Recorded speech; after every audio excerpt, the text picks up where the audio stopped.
A few years back, I kept seeing the phrase offshore pop up many times in financial reports.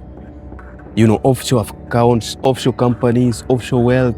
But I realized I didn't really know what that term really meant. Because offshore makes it sound like the money is out there somewhere, on an island, hidden somewhere. But that is not how it is. There is an estimate of up to 32 trillion US dollars hidden somewhere in offshore jurisdictions. Yes, 32 trillion US dollars. This is more than the entire United States economy produces in 1 year.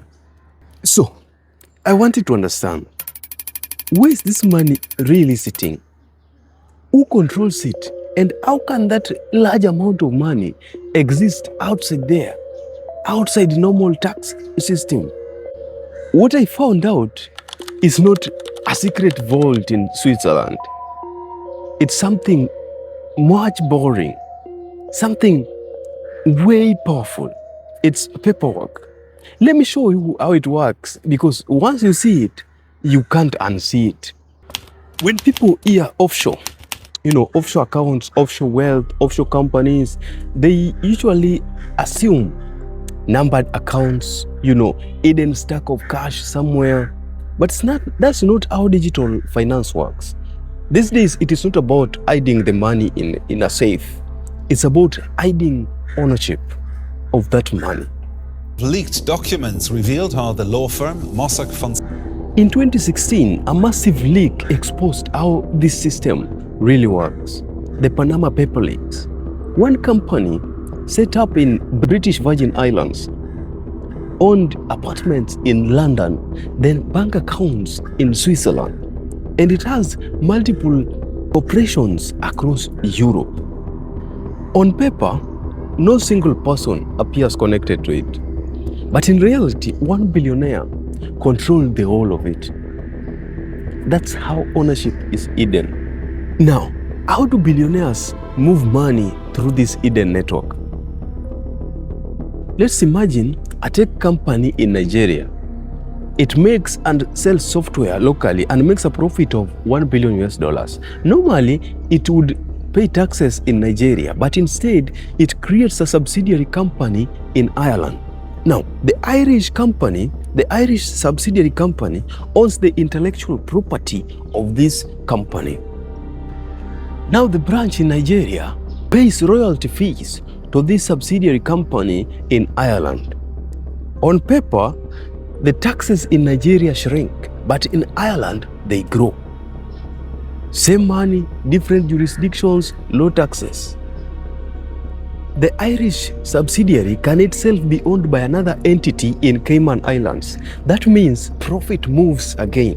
By the time the profit or the money reaches its final destination, it shall have been separated legally from the country where it was originally made. And every step of this motion is handled by accountants and law firms who specialize in this structure.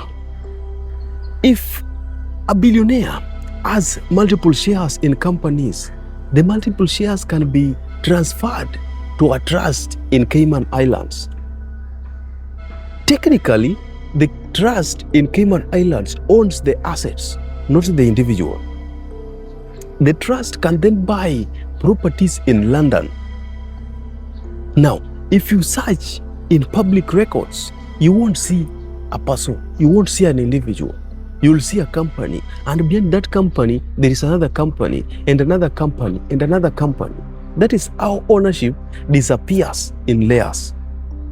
Now, why can't a country stop this system? Because the capital is mobile, it keeps moving. And the system itself is decentralized. You can't say you are going to such a place to stop this motion. If a country tightens its rules, then the money moves in hours. Multiply that $1 by 1 million transactions, and that figure multiply it by thousands of corporations. And that figure again multiplied by a decade of capital movement.